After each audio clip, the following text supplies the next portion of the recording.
Hello everyone, this is Ruby here and I welcome you on my YouTube channel that is Study with Anubhav.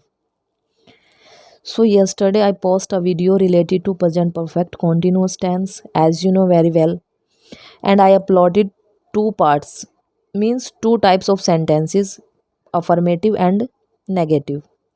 ये आप जानते हैं, कल की जो वीडियो थी उसमें अफर्मेटिव और नेगेटिव सेंटेंसेस थे प्रेजेंट परफेक्ट कॉन्टिन्यूस टेंस से रिलेटेड. क्लियर. और आज मैं आपको इंटेरोगेटिव सेंटेंसेस जो हैं प्रेजेंट परफेक्ट कॉन्टिन्यूस के उनसे इंट्रोड्यूस कराऊंगी. सो आप सभी ये बात जानते हैं कि इंटेरोगेटिव सेंटेंसेस जो हैं वो टू टाइप्स के होते हैं. फर्स्ट होता है सिंगल इंटेरोगेटिव, जिसको आप फर्स्ट टाइप इंटेरोगेटिव भी कहते हैं. क्लियर है. सेकंड नंबर पे आता है डबल इंटेरोगेटिव, जिसको सेकंड टाइप इंटेरोगेटिव या WH टाइप इंटेरोगेटिव भी कहते हैं. अब हम देखेंगे सिंगल इंटेरोगेटिव जो सेंटेंसेस होते हैं उनका स्ट्रक्चर क्या होता है, मतलब किस बेस पे हम उनको ट्रांसलेट करते हैं हिंदी से इंग्लिश में. उसमें पहले आपकी हेल्पिंग वर्ब आती है. हेल्पिंग वर्ब हैज़ या हैव.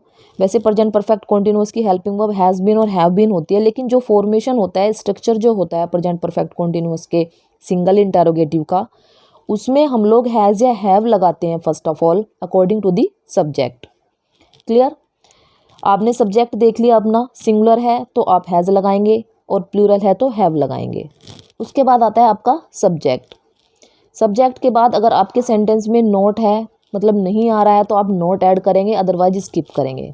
क्लियर. और मैंने यहाँ पे मेंशन भी किया है यदि हो तो, नोट यदि हो तो, मतलब अगर यदि नोट है तो ही लगाएंगे, अदरवाइज उसको स्किप करेंगे. उसके बाद बीन आता है आपका. क्लियर. उसके बाद आती है वर्ब की ING फॉर्म, क्योंकि आप लोग बहुत अच्छे से जानते हैं कि present perfect continuous always takes ING with verb first. Clear है. वर्ब फर्स्ट में ये ING लेता है. उसके बाद आपका आता है ऑब्जेक्ट, जो आपके सेंटेंस में ऑब्जेक्ट होता है. उसके बाद मैंने आपको कल वाली वीडियो में ये भी बात बताई थी कि ये जो डिफ्रेंशिएट करता है प्रेजेंट कॉन्टिन्यूअस से अपने आप को, वो इसमें एक टाइम ड्यूरेशन की वजह से होता है. इसमें टाइम ड्यूरेशन दी हुई होती है कि किस पर्टिकुलर टाइम ड्यूरेशन में दैट वर्क और this work is completely done. Clearly आप लोगों को ये बात कल समझ आ गई होगी. सो सीन्स आता है पॉइंट ऑफ टाइम के लिए एंड फॉर आता है पीरियड ऑफ टाइम के लिए. पॉइंट ऑफ टाइम क्या होता है, जो एक पर्टिकुलर दिया हुआ टाइम होता है, जैसे 5 बजे, 8 बजे, सुबह, दोपहर, शाम, इस तरीके से. फॉर होता है पीरियड ऑफ टाइम के लिए, जो एक पर्टिकुलर पीरियड ऑफ ड्यूरेशन, मतलब ड्यूरेशन को बताता है कि कितने पर्टिकुलर ड्यूरेशन में ये काम हो रहा है. क्लियर. और उसके बाद आता है आपका टाइम, जो भी उसमें दिया हुआ होता है सेंटेंस में. जैसे इसमें सुबह से आ रहा है, उसके बाद मॉर्निंग आ जाएगा, दोपहर, रात, शाम, 5 बजे, 5 घंटे, 2 घंटे, जनवरी, फरवरी, इस तरीके से ये आपका टाइम होता है. उसके बाद इंटेरोगेटिव में मोस्ट इंपॉर्टेंट होता है क्वेश्चन मार्क, वो आता है. ठीक है जी. अब आप इसमें ये देखेंगे कि कैसे हम अब इनको ट्रांसलेट करेंगे. ये मैंने ट्रांसलेट इसलिए कर लिए क्योंकि मैंने जब ये वीडियो मैं रिकॉर्ड कर रही थी तो उस टाइम ना वो वॉइस नहीं आ पाई बाय मिस्टेक. तो अब मैं सेकंड टाइप इसको शूट कर रही हूँ, तो इसीलिए ये मैंने पहले ही बना दिया था, मतलब ट्रांसलेट कर दिया था इसको. देखेंगे कैसे. अभी मैंने बताया हेल्पिंग वर्ब कैसे लगेगी, हैज़ या हैव लगेगी according to the subject. Subject है वॉशरमैन, जो कि सिंगुलर है, आप लगाएंगे हैज़ दी वॉशरमैन. उसके बाद आता है आपका नोट. नोट है मतलब नहीं है इसमें, तो नोट आएगा, नॉट. उसके बाद है बीन. उसके बाद ING फॉर्म वर्ब में. वर्ब क्या हो रही है, धोना, मतलब धोना मतलब वॉश, तो ING लेगा, ING वॉशिंग हो जाएगा. और क्या धो रहे हैं भाई, क्लॉथ्स. उसके बाद आएगा सीन्स या फॉर. मैंने बताया आपको सीन्स आप टाइम देख लेंगे, आपका पॉइंट ऑफ टाइम है या पीरियड ऑफ टाइम है. जैसे कि मैंने अभी बताया, सुबह से, दोपहर, रात, जनवरी, फरवरी, मार्च, अप्रैल,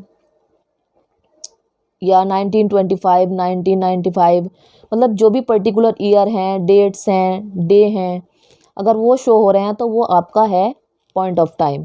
सो यहाँ पे आ जाएगा सीन्स मॉर्निंग और लास्ट में आ जाएगा क्वेश्चन मार्क. ठीक है जी। नेक्स्ट है, क्या वे 5 घंटे से हॉकी खेल रहे हैं? सेम वही देखेंगे, आप अपना सब्जेक्ट देखें। पहले सब्जेक्ट है आपका प्लूरल, तो उसी के हिसाब से आप लगाएंगे हैव। उसके बाद दे यानी कि वे, नोट इसमें है नहीं, स्किप करेंगे, बीन लगाएंगे।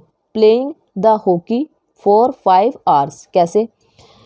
बीन के बाद आती है वर्ब, वर्ब है इसमें खेलना, खेलना मतलब प्ले।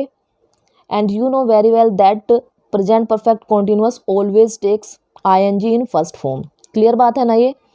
तो हो जाएगा प्लेइंग, और क्या खेल रहे हैं भाई? Hockey, the hockey. द क्यों ऐड किया? Because hockey is the name of a particular game, so the article add करना होता है। फॉर 5 आवर्स, और आर्टिकल से रिलेटेड जल्दी ही मैं आपके लिए एक वीडियो लेके आऊँगी जिसमें आप आर्टिकल्स पढ़ेंगे। और लास्ट में भाई आपका सीन्स या 4 में से एक लगना होता है। हम अपना टाइम देख लेंगे, 5 घंटे हैं जो कि पीरियड ऑफ टाइम है 5 आवर्स, फॉर 5 आवर्स। ठीक है। नेक्स्ट है आपका double interrogative sentences. Double interrogative sentences में आप स्ट्रक्चर देखेंगे।